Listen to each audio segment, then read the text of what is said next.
السلام عليكم ورحمة الله تعالى وبركاته دمان أصحابتك وحرن جنال كمال والبواد دوني ذك جوكتان وحان إذن ليها اسكسو نقدونا أكسن رمضان كريم صاحبي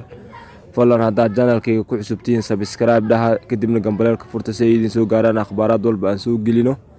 يوتيوب كا أوكي waxaa inoo socda casharadeenii taxanaha aan ku qaadan jirnay luqadda Turkish casharkii 11 aan ku mareyna kaasoo uga hadlayna arrimaha qoyska wada sheekaysi ahaan waxaan bilaabanaynaa casharkeenii hore u socday bidnillaahi kariim noo bilowd waxaan ku bilaabaynaa maanta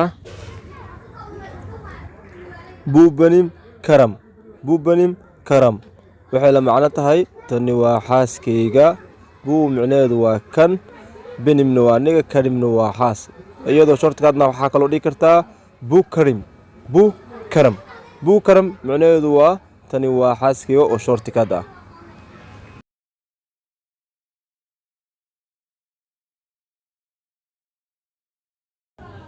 buu benim kojam waxaa loola jeedaa kani waa ninkaygii buu micneedu waa kan benimna micneedu waa aniga kojamna waa ninkayga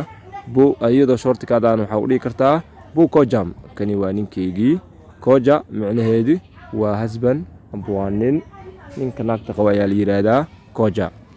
kojam haddii ay tiraadana waa lahaansho adigaa iska hadlaayo okay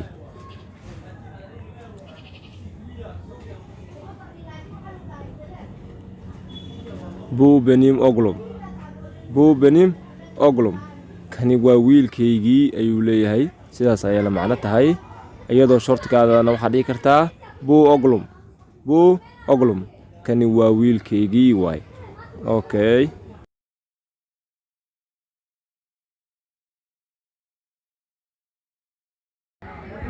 buu benim kazam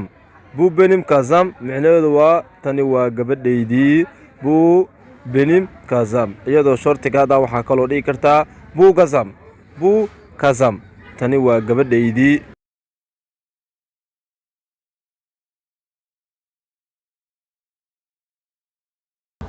buu sadam bey buu micnaheedu waa kan sadamna waa sadam beyna waa master kani waa master sadam ayaa la macnata afka Soomaaliga waxaa halkaan inoogu soo dhamaaday casharadeenii taxanaha ayaan ku qaadanayna luqadda Turkiga inta casharka xigay ku kulmi doono asxaabta qiimaha iyo qadarinta inaga mudan waxaa idinkaga tagayaa sidaa iyo nabadgelyo fadlan subscribe like share iyo comment